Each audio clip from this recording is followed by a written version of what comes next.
Tempura maki 4, katsu salmon, 5 pieces, crispy California and katana roll. Then, 144 card. Wait. Ada, 144, sir. 140. 140. Password. بدون كرام. Okay, no crab. يلا طيب. Your password. No problem.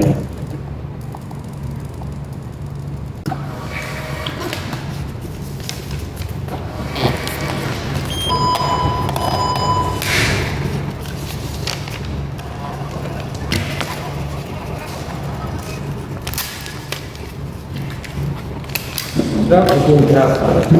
At pagkatapos ko ang i-take order si sir, ay dali-dali ko nang ginawa ang kanyang mga order. At request lang niya no crab. Dito nga ikaw na nga ang cashier, ikaw pang chef, ikaw lang gagawa ng lahat. Kumbaga all around. Di wow, mabalik na nga tayo dito sa aking ginagawang sushi. Ang una ko nga ni-roll dyan pre ay ang katsu salmon.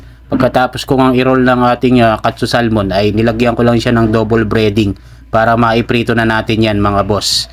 At pagkatapos ko ang iprito ng ating katsu salmon roll, gagawin ko naman itong tempura maki mga master. Avocado and tempura shrimp ang flavor niya mga master. At dahil request nga ni boss without crab, kaya naman hindi natin lalagyan. Puro more on cook na shrimp ang ilalagay natin mga master. Siyempre may flavor din po na iba yon. Itong niroll ko na crispy California and katana na may kasama pong mango and avocado and with the cucumber mga master.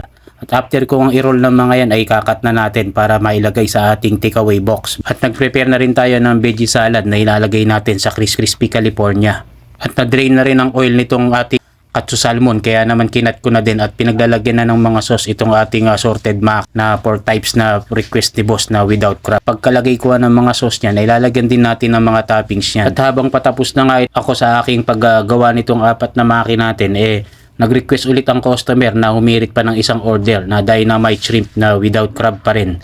Kaya naman binilisan ko na to at iaabot ko na sa aking manager para siya naman na ang mag-prepare ng takeaway. Buti naman tinulungan naman niya ako prepare na to sa may labas. At eto na nga't ginawa ko na tong pahabol ni boss na dynamite shrimp na 4 pieces na without crab. Bali ang flavor lang naman niya shrimp and avocado and pipino mga boss. At syempre may kasama rin po siyang toppings na spicy shrimp or dynamite na shrimp na pang ibabaw natin mga boss. Dynamite nga At ito na nga't patapos na rin at ibibigay ko na rin to sa ating manager na siya na ang mag-prepare ng takeaway na to. Yun lang, salamat. Thanks for watching and God bless.